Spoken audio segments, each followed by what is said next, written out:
Dotnet Report Builder is an ad hoc reporting solution that comes with many advanced features. It makes it very easy for developers to add report building capabilities to their web application. With our brand new version 2.0 release, we've added exciting new capabilities for end users as well as for developers. With this release, end users can now use the brand new dashboard feature. This is a client-side view that allows users to view multiple reports at the same time. The dashboard is a very useful and customizable view that I will demo later in this video. The second major feature available now is the admin setup. This feature allows developers to connect to their database in their own local environment and loads and displays all their database tables and views, making it easy to select and add them to Dotnet Report.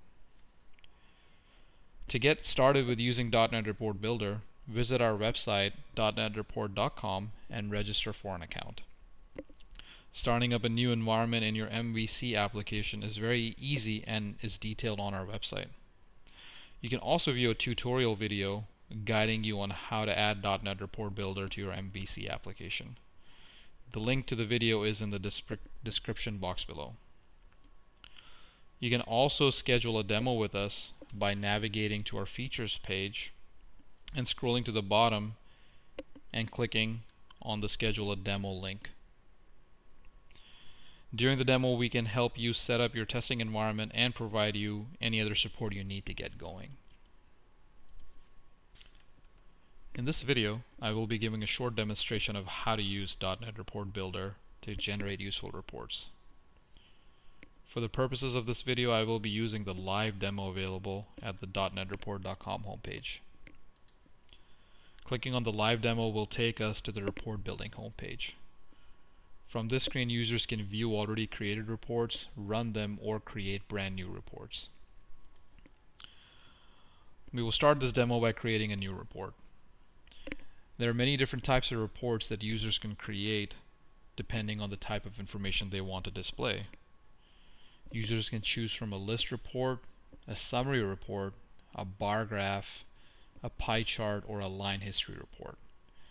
We've already created a video on how to create a list or a summary report, and the description box below has the link to that video. For today's demo, I will be creating a bar graph as well as a line chart, and will also be featuring the dashboard feature.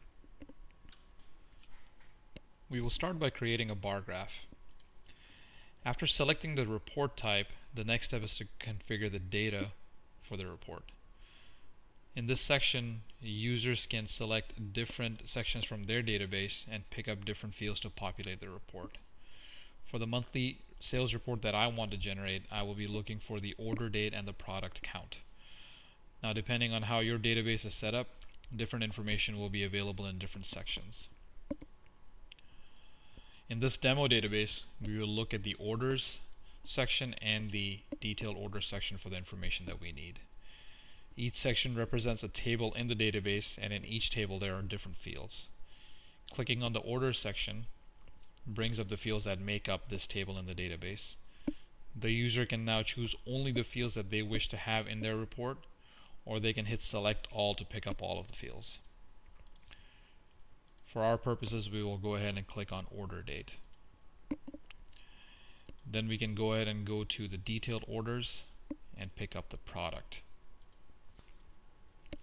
The fields that are selected for the reports can be seen in the selected data for reports section. In this section, users have the ability to reorder the data, delete any fields that they don't want, or add filters to the report. Users can also qualify how the data is displayed in the report. For instance, in this example, I want to group my order date by month. I would like to group my product by count. There's also the ability to create filters in the select data for report section or in the choose filters section. For this demo, we will add both filters in the select data for report section.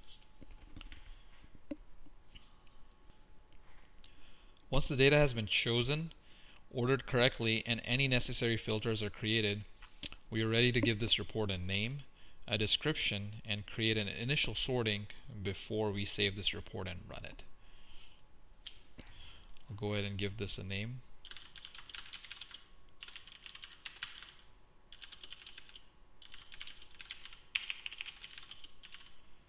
as well as a sorting. Finally, I can decide which folder this report will reside in.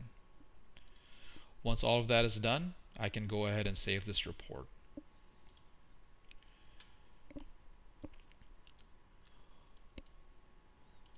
Once the report is saved, I can close this report design menu and go to the sales report folder to find my report.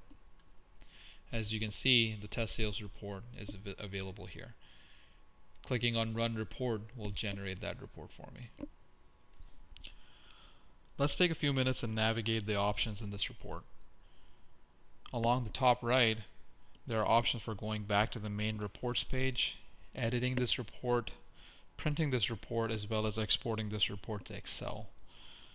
The filters that we chose when building this report are also displayed at the top of the report. In this report, these filters will allow us to hone in on a specific date range or hone in onto a specific type of product that builds up our data set. I will now demonstrate how to create a line graph.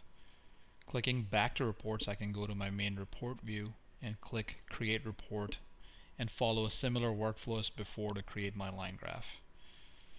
For this line graph, my objective is to track the price of the product over time and how much of that product was sold in that same period. In order to do this, I will start selecting the information that I need, which will be the order date as well as the unit price as well as the quantity of our product. As before, I need to understand how this data is going to be displayed in my report to make it useful. For the order date, I will group it by day, and for the unit price, I will average it over that day, and the quantity I will average also. I'll give this report a name. Skip the description and choose to sort it by order date. I'll also go ahead and store this in the sales report section. And instead of clicking Save Report, I can now click Save and Run to automatically run this report. Now, as you can see, with just a few clicks, I can now track how the price of my product affects how much of it is sold over time. Adding filters to any of these fields we chose can make the report that much more detailed and powerful. The last feature that I will be demoing today is the new dashboard feature that we released in version 2.0. This is a new client-side view that allows customers to view multiple reports at the same time. In order to add a report to the dashboard, all the customer needs to do is edit that report and click the button that says Show on Dashboard and save the report. Once the report is saved, the user can navigate back to the dashboard and refresh it, and they will then be able to see this new report. To summarize, in this video we demonstrated how easy it is to create and edit different types of reports using Dotnet Report Builder. We also demoed our brand new dashboard feature that was released in version 2.0. For instructions on how to create different types of reports, such as the list report or a summary report, please refer to our other tutorial videos that can be found on this channel. If you would like to test Dotnet Report Builder with your own database and in your own environment, please register for an account and follow the instructions on our website to set up your testing environment. You can also use our website to schedule a demo with us, and we will be glad to help you set up your testing environment. Thank you.